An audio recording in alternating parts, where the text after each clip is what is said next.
welcome. This video is to let you know what I sold on eBay from January 15th to January 21st. I am trying to catch up my sales. We are almost there, and I'm only sharing eBay sales because that's the only platform I made sales on for that week. So I'm also going to scoot over and let's get started. So I sold this set of 4 Daniel Silva books. I, again, only have 2 boxes left, well, like $1.50 left of these books. So glad that they're moving on to new homes and everybody seems to be really happy with them. So they paid $7.48 and $15 for shipping. Super happy about that. This next item was quite the shocker to me because of the fact this is just a Roxy brown faux leather. Remember when this used to be called pleather? Remember when that used to be a thing? Like, I love how they've just rebranded it into faux leather. I remember it not being like such a luxurious item or vegan leather back in the 90s. But this purse sold for a total of $30 because someone paid to have it shipped all the way to England, which I was just shocked by. So it went off to a new home. Glad it's gone. All right, this next item I was super excited about. I found this new with tag men's Pulitzer Polo for I think $6 or $7 out of Goodwill, and I sold it for $24.87 and the buyer paid for shipping. So I was really, they did mark it up a little bit because normally short sleeve shirts are like $5. So totally happy that this sold. It did have a little schmutz on the sleeve, but I was able to spot treat that and was able to move it off to a new home for a really good profit, and I'm really happy.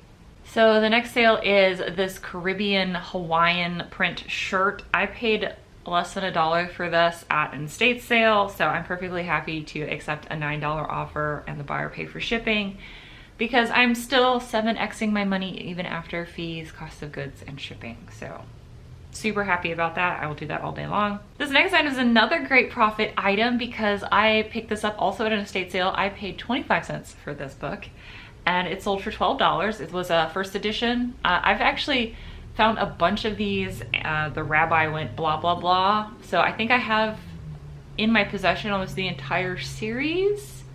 I should probably just lot it up, but since some of them are first editions and some of them are book clubs, I'm just keeping them all separate. If they are still here in a year, I probably will lot them all up. But it sold for $12 and the buyer paid the $3.82 for shipping. So very happy about that. 25 cents into $12 is pretty nice. This next item is something I had actually only listed on Poshmark, which I did not realize. And once I realized it, I cross-listed it over to eBay and it sold for my full asking price of $11.87 and the buyer paid for shipping. So I'm quite pleased with that. Definitely needed to check that a little bit sooner, but I paid less than $1 for this at an estate sale, so still pretty happy about that. This next item you saw in a recent pickup I did where I paid cost averaging about $4.50 a piece.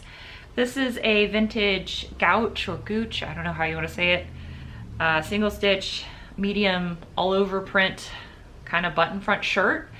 I paid, again, $4.50. It sold within about 10 days for $22.50 and the buyer paid for shipping. This is one of the few vintage brands and will sell very quickly. And the louder it is, the more wild the print, the faster it's gonna sell. This is definitely one of the on the lookout vintage brands, at least for me. I do think this is also in Matt's menswear manifesto, or his manifesto as I like to refer to it. That's Thrift to Life. If you don't know, I will leave a link to his channel down below. This next item in that same haul that I picked up, the gouache shirt, I picked up this women's Levi's Sherpa lined jacket and I sold it on a best offer of $27 and the buyer paid $10 for shipping. Again, it took 10 days to sell. Super happy about that. Speaking of a quick turnaround time, the next 2 sales are both things that took 48 hours or less to sell. So this is a Lisboa, which is Lisbon is the capital of Portugal. And I believe in Portuguese, Lisboa is what they call it. I'm probably mispronouncing that. But this is one of the older You Are Here series mugs from Starbucks. I paid actually $7.50 for this. I thought it was $10, but apparently I was there on 25% off day. And they had just put out an entire collection of these mugs, and I picked up the ones that were worth more than $30. There were a lot more of these, but I thought they were charging $10 a piece for them. So I was just trying to make sure I made good money, not just doubling for once, because these were pretty large mugs. And it sold for $30, which was what I wanted. And then they paid $10 for shipping. And then I also sold the England mug for my full asking price of $69.87, and the buyer also paid $10 for shipping. They did not sell to the same buyer. They sold to two completely separate buyers. The one that bought this one asked me if there were stains on the mug, because if you can see in the picture, it's like the edges of my light box are visible. So I just took a picture of me holding the mug, and she was like, okay, cool, I just bought it. So that is definitely an amazing turnaround, to turn $7.50 into $70 in 48 hours. I would love to do that more often, but that was one of those instances where I followed my gut. My gut was telling me to go thrift, and so I just went and pulled into the thrift store and found all of those. So it's great. This next item is something I've been sitting on for a year. No, wait, at this point it's been 2 years, yes. So I was trying to do RA, which I don't really do. When I went to Ross and I found a couple of Under Armour volleyball pads for like $5. And I was like, all right, that's cool, you know, thinking that a pandemic wasn't going to happen and schools weren't going to close and sports weren't going to not be a thing anymore. And so I've sat on all of them for the last 2 years, and I finally sold one for $16 with free shipping. So I have gotten my money back and made a $5 profit 2 years later. Unnecessary. Again, it probably wouldn't have taken that long if it wasn't for the pandemic, but I'm just glad it's gone. This next item is something I picked up just because I liked the way it looked. This is a vintage Papagallo Burlap crossbody bag. I normally only like to sell handbags if they're vintage and interesting, or if they're valuable, but I don't know enough about valuable purses to really mark those, so I just send them into the RealReal. But this sold for $12.50, and the buyer paid $10 almost for shipping, and I paid $5 for this bag, so pretty happy. This next item is a Wild Thing junk food t-shirt. I picked this up when I went down to Mississippi, and it sold for $10, and the buyer paid $4.50 for shipping.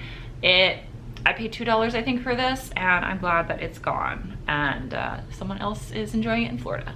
And the next item is something I picked up recently at an estate sale. This is a vintage Pyrex Cinderella bowl. Again, I will link that video up above, because I actually got a bunch of lids that fit this bowl, and the one that I had originally purchased with it was chipped. So I just picked one of the lids that wasn't chipped and sold it together, and it sold actually within a week of me listing it for $12.50, and the buyer paid $12 for shipping. And the last item I have to show you guys is this vintage Pendleton wool skirt. I love selling vintage wool skirts. They are normally very well made and will continue to last a lifetime as long as the moths don't numb on them. So this sold for my full asking price of $29.87, and the buyer paid almost $10 for shipping. So I will do that all day long, and I'm so happy. I would also like to say, just thank you so much for the reception on my last video. I super appreciate that. You guys left me so many lovely messages, and it makes my heart feel so warm.